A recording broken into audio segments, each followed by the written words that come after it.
Estamos de volta para falar sobre um assunto polêmico: mudanças na legislação. A substituição de leis é uma tentativa de adaptá-las à necessidade de um novo contexto social. A mudança deve beneficiar a sociedade como um todo. No entanto, isso nem sempre acontece. Diante da problemática, o Congresso proporcionou a análise de leis há pouco tempo reescritas. É o caso da nova lei do mandado de segurança, que gera dúvidas a respeito de sua validade. Veja na reportagem de Letícia Marçal. O mandado de segurança na Justiça do Trabalho foi tema do 4º painel do 11º Congresso Nacional de Direito do Trabalho e Processual do Trabalho. Coordenado pelo desembargador do TRT da 15ª Região, Francisco Alberto da Mota Peixoto Giordani, o painel reuniu o advogado Estevão Malê e o vice-diretor da Escola Judicial do mesmo TRT, desembargador Samuel Hugo Lima. A Lei 12.016, de 2009, substituiu a 1533, de 1951. A mudança trouxe dúvidas a respeito de sua validade. Avanço ou retrocesso? No debate prevaleceu a ideia de que a nova lei representa um atraso. Isso porque ela não consegue reparar os problemas da lei anterior, na medida em que traz em si erros formais e sistêmicos. O mandado de segurança é uma garantia constitucional de qualquer pessoa ameaçada ou violada por autoridade pública. Segundo Estevão Malê, a nova lei é mal redigida e chega a ser inconstitucional porque ignora os direitos fundamentais.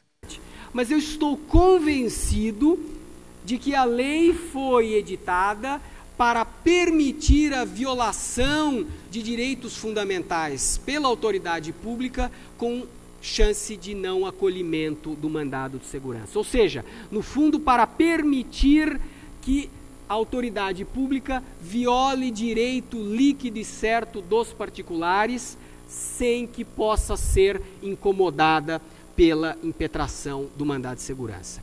Para Malê, o principal problema da nova lei é a preocupação excessiva com os interesses do Estado em detrimento ao direito líquido e certo do cidadão. A nova lei, ela parte da perspectiva da defesa do Estado e não da defesa do cidadão agredido pelo Estado. Portanto, inverte a escala de valores que consta da Constituição. Ao invés de favorecer o mandado de segurança, em vários dos seus dispositivos, a Lei 12.016 procura cercear a tutela do direito individual.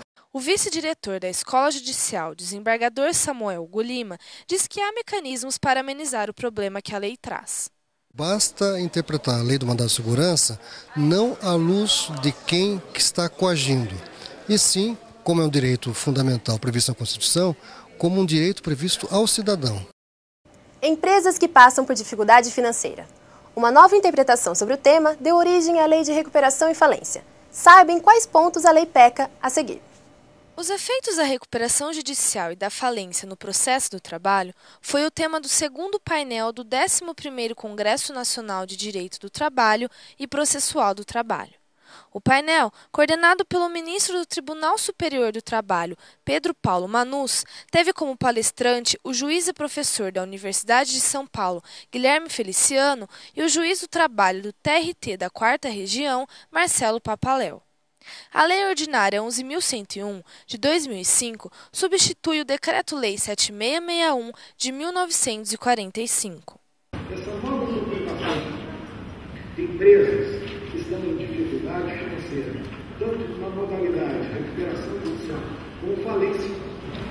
A nova lei substitui a concordata pela recuperação judicial e dá à falência novas características.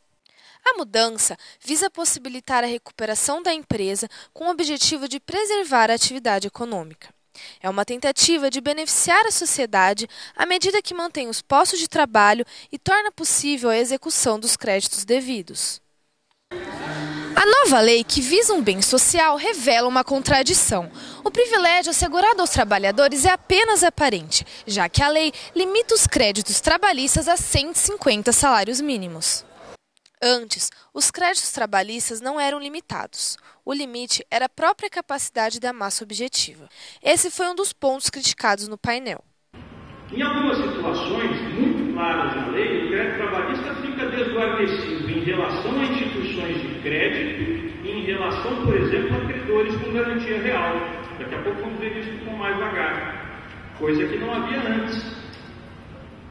Isto não é uma desproteção social? Feliciano expôs outras duas deficiências que a nova lei apresenta: a impossibilidade de satisfação de créditos trabalhistas e acidentários nos limites da própria Justiça do Trabalho. Na vigência do Decreto-Lei 7661, se já houvesse patrimônio penhorado antes da falência ocorrer, a execução seria na Justiça do Trabalho. Por força expressa da Lei 11.101, isso não ocorre mais. Tanto na falência quanto na recuperação judicial, suspende-se a execução trabalhista. Alienação de bens da massa. Antes, a empresa que adquirisse os ativos de outra empresa em falência seria responsável pelos créditos trabalhistas pendentes. Agora não mais. A sucessão trabalhista é descaracterizada por força da letra da Lei 11.101 de 2005, outra alteração interna. Aí nós discutiríamos, houve aqui violação, pelo menos, se não há outra, pelo menos ao princípio da proibição do retrocesso social? O retrocesso social só se justifica se houver uma contrapartida. No caso da Lei 11.101, o privilégio aos créditos trabalhistas seria uma compensação que, de acordo com Feliciano, são privilégios oblíquos, indiretos, débeis, em detrimento da prelação legal do artigo 186 do Código Internacional, que, volto a dizer, foi recepcionado como lei complementar. A Lei 11.101 é lei ordinária. E esta lei complementar diz da preferência do crédito trabalhista, inclusive sobre os fiscais. Porém, a execução fiscal pelo artigo 6º da Lei 11.101 continua, não se suspende. A execução trabalhista se suspende. Que privilégio é esse? É como dizer ao idoso: o senhor tem que privilégio, vá para o final da fila. Há, no entanto, mecanismos para suprir as deficiências observadas na lei.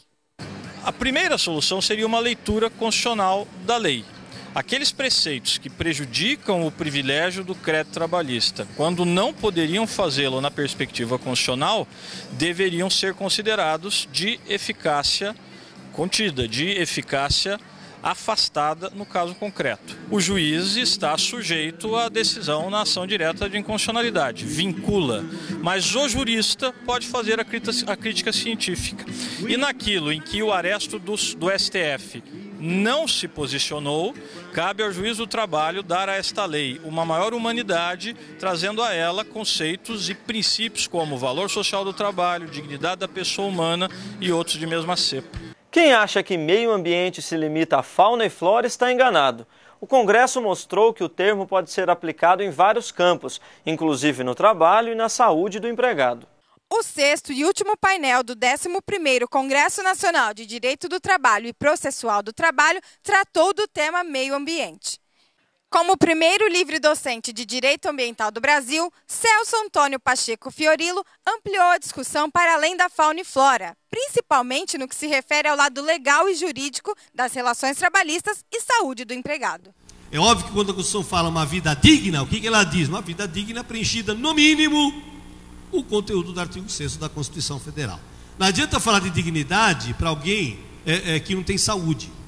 Não adianta falar de dignidade para alguém que tem condições de sobreviver. Muito mais amplo do que parece, o meio ambiente do trabalho pode ser abordado de forma diversificada. Ressalta-se a saúde do trabalhador como um fator primordial presente na Constituição brasileira.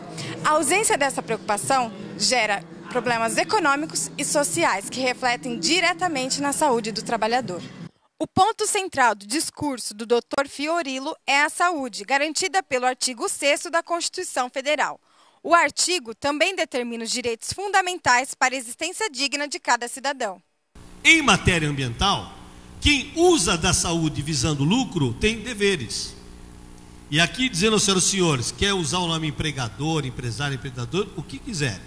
Qualquer que seja, pessoa física ou jurídica, pública ou privada, nacional ou estrangeira, que use alguém em proveito do lucro, tem em primeiro lugar o dever vinculado à tutela do direito ambiental, no caso da saúde, que é o dever de preservar o meio ambiente. Para complementar a discussão sobre meio ambiente, o Procurador Regional do Trabalho da 15ª Região, Dr. Raimundo Simão de Mello, abordou o lado prático do tema. A fala dele foi crítica em relação à falta de eficiência e estrutura do Estado. Segundo Melo, esse problema afeta os cofres públicos com um gasto de quase 4% do Produto Interno Bruto, o PIB brasileiro, para tratar dos mais de 700 mil trabalhadores acidentados por ano. O Estado é ineficiente. Por hora a gente tem se preocupado mais, e principalmente o Ministério Público, contra as empresas, claro, porque ela é a primeira a responder pelo meio ambiente adequado. Mas o Estado tem responsabilidade. Não há um gerenciamento do Estado sobre a questão da segurança, sobre o meio ambiente, sobre a saúde dos trabalhadores. No próximo bloco, entenda a importância dos direitos fundamentais na vida de cada cidadão. Não saia daí!